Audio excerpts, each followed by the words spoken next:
going back to Lew Rockwell and then some of your calls. Lew Rockwell, what do you see happening with, because you're a great political strategist, obviously, in our camp, where do you see Obama going? Because as the left finds out he lied about secret arrest and rights for detainees, lied about getting out of Iraq and Afghanistan, lied about not hiring lobbyists, lied and said we'll make all the TARP and money and we'll make all the stimulus money public, and then he signs orders to make it secret.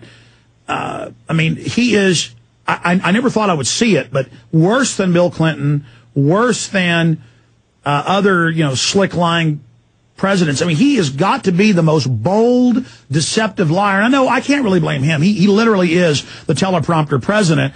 But the people running him are the most bold liars ever. What do you see happening down the road? Because I see a lot of his support beginning to fall, and they try to have the fake right attack him to get the left to support him just because the fake right's attacking him, kind of in that control left-right paradigm where the two prop each other up. Where do you see that going?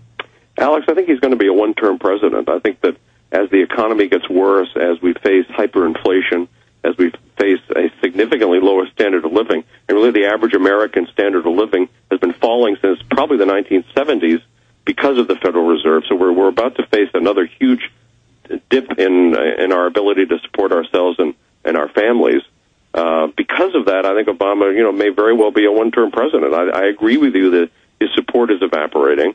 On the other hand, I think we all, and I'll also mention a friend of mine's rule, sooner or later, every president makes you nostalgic for his predecessor. I mean, I'm even starting to miss Bush a little bit. Exactly. On the other hand, we all have to remember that this vast apparatus of the regime, the president's like a sticky face on the lapel of the suit. I mean, they change that smiley face on there when we get to hate the previous one, but there's still a vast apparatus at work. The president is not actually running all of this. There are many other people involved, both in special interest and in the state itself. But I think because of what the Federal Reserve has unleashed, with what they've done since last fall, especially, although really since 2001 and since 1998 and since 1913 in another sense, that Obama is going to be deeply undermined. I think they're going to have another candidate. But, whether it's Obama or it's Bush the second or it's Obama the second or Hillary or whatever, it's always going to be a criminal. Anybody who's allowed to become president is probably going to be a criminal. But again, they can be resisted. I would say don't put our faith in what politicians are elected, with the one single exception of Ron Paul. I would say he's the only, in a very long time, the only decent politician there is, the only decent public official. So if we could elect Ron Paul, that's quite a different matter. And oh boy, I only wish we could have done that in 2000. So do you think we should focus more on the counties and cities and states? The media we have to focus on localities, on ourselves as individuals. Do we know what we need to know? Have we read books about the Federal Reserve? Do we know about our liberties? Have we read about the case for liberty and the dangers of big government? We have to educate ourselves first and foremost. Then we can have effects on other people. But absolutely, we need to work locally. Forget national elections. I'm sorry to say they have virtually nothing to do with us, and we can't have any influence. We can have influence with the people who like and trust and know us in our own towns and neighborhoods. Well, I'll tell you, an ace in the hole, and that's what the media is trying to spin it as sedition and rebellion. The states created the federal government, 9th and 10th Amendment. Having 30-plus states move and specifically list gun confiscation, big federal government, signing UN treaties, this is all criminal. To have the states beginning to declare their rightful sovereignty, that is another big solution, and that scares them to death. I've read not just inside Bilderberg Group connections, but later their think tanks putting out exactly what we hear 6 months earlier from our sources, then is being put out by their mouthpieces, that they are scared of Ron Paul. They are scared of the student movements. Students finding out it's not about liberal or conservative, it's about freedom and shattering the paradigm. They are scared of states' rights in counties and cities. They are scared to death of the fact that Americans are buying guns at record rates. Not that we're going to have a shooting war, but that the people are, well, look at the polls. We're becoming a pro-Second Amendment culture again, and even liberals are getting into it. I mean, there's a lot to be positive about, Lou, as you're saying, but I see that as the reason the establishment is kind of taking the velvet glove off and bringing the iron fist in a desperate gamble to try to keep us on the reservation. I know of a gun shop that has a picture of Obama on the wall, and the label underneath says, "World's Greatest Gun Salesman." So just like Clinton, was responsible for Americans arming themselves. So was Obama responsible for people arming themselves? So this is, of course, all to the good. But they do fear states' rights. It was the evil first Republican president, Abe Lincoln, who said that the federal government created the states. Just one of the many lies he told. Of course, you used to say the states created the federal government. What a mistake, by the way. But anyway, it's wonderful to see states' rights being discussed again. It's wonderful to see secession being discussed again. They thought they had abolished all of this by force of arms and the bullet and the artillery and so forth in 1865. They didn't. They didn't end the cause of freedom, the cause of secession, of decentralization, of local freedoms as versus a highly centralized state. What should the Pentagon, and we're going to take a few calls and let you go, what should the Pentagon brass be thinking? I mean, they know there's trillions they've stolen, totally corrupt. The mid-level officers and the non-commissioned officers, I talk to them, and they know that treason's going on. They read the MIAC reports and Homeland Security documents saying veterans are what Homeland Security and Northcom is for. The veterans are beginning to discover that Homeland Security is themselves with a gun in their hand with it to their heads. Just like with Hitler, most of his apparatus was about controlling his own state. Same thing with Mao or the Soviets.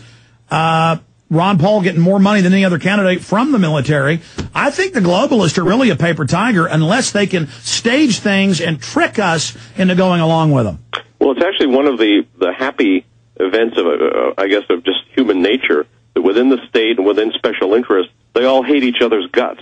So the FBI hates the CIA. The CIA is far more worried about the FBI than any alleged terrorists coming over here. And that's, they focus the whole Pentagon. The Army hates the Navy. The Air Force hates the Coast Guard or whatever. They all hate each other's guts. They're all focused on each other. Various interest groups. The banks hate Wall Street. They all cooperate together to rip us off, but they all hate each other. And because they all hate each other and are competing with each other and seeking to hurt the other to get themselves more money and more power over us, this is all to our good that there's this infighting. Again, so the genius of the founding fathers. Is great.